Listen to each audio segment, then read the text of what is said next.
under control and give families choices and have medical malpractice reform and treat the chronic diseases with outcome-based rewards and payments, and a number of other things, which we hold hours-long healthcare forums on, we can preserve the highest quality healthcare in the world in America, but we got to make it affordable and available. If you like Senator Obama's plan and Senator Clinton's plan, go to Canada or one of the European countries before you make that decision. But you've said before that we should be open to importing drugs from Canada. Sure, why not? Wherever it's cheaper. So you have no problem with... Wherever it's cheaper. Wherever it is cheaper, and we can be assured. George Will argues that that's going to be importing their price controls. Well, again, in all due respect, if it's less expensive where they can get it, and we know that it's safe and available and affordable, I'm all for it. How about the situation in your own party right now? Have you quelled the rebellion among conservatives?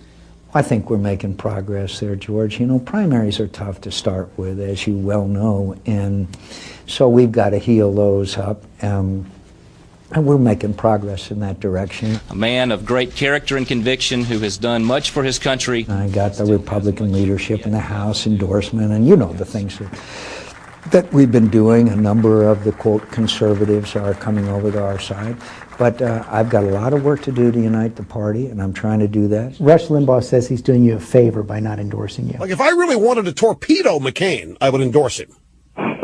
If I wanted to torpedo McCain, because that would send the independents and liberals that are going to vote for him running away faster than anything. I respect Mr. Limbaugh, but I do not know which direction he heads. I respect him, but I don't have... He's been tough on you, though. But that's his right to do that. He is a influential person in America on talk radio. If that's what he wants to do, that's certainly his right to do it, and I respect his opinion. Do you need talk radio to get behind you?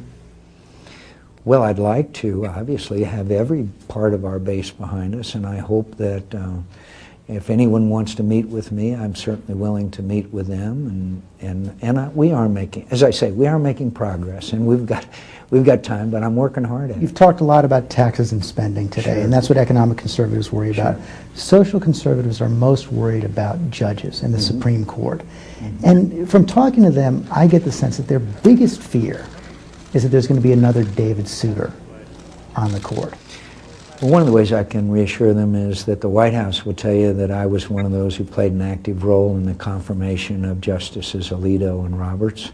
The so-called Gang of 14, which was maligned, though, by some. We were able to get all but 2 of the President's nominees confirmed by the United States Senate.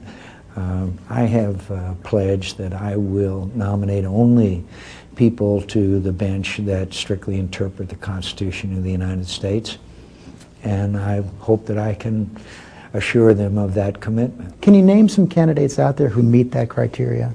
I can't, George. I don't know any right now because there's not an opening on the United States Supreme Court. I know that people like Ted Olson, who are advising me and supporting me, and the Federalists, I would seek their advice and counsel. John Kyle, who is on the committee and my close friend in the Senate, and others. But I have not examined the other candidates because it just hasn't been topical yet. How about on the vice presidency? We're getting ahead of ourselves. Well, but do you feel a need, not that far ahead, do you feel a need to pick someone who conservatives say right off the bat, he or she is one of us? Yeah, well, I hope that I could nominate someone that all of our party, we have a lot of our party that all of our party would feel comfortable with. And that's a process that, again, you've seen before, where we begin a process of looking at the various people. But again, I am a little bit superstitious in that I really want to make sure that we have the nomination before I started that process. So you've done nothing on that at all? Nothing. One of the other things you're going to have to deal with in the fall, and we've seen this throughout the primary process, the enthusiasm gap. Exactly. More Democrats coming out to vote. Democrats raising a lot more money than Republicans right now. More enthusiasm for their candidates. That's a big barrier to you in November. Oh, listen, this is going to be an uphill battle all the way. I can out-campaign them, and I can out-debate them, and I can outperformed them in what I think my vision for America is more in keeping with the majority of Americans. I'm from the local party in OCRP. Can I get a picture with you quick? Sure. But I mentioned to you earlier, we've got to reunite the party and we've got to re-energize the party. And I'm prepared to do that. We've got plenty of time, but I won't waste a day. And I'd like to mention one other thing. I'll compete all over America. We'll be competing everywhere, including the state of California.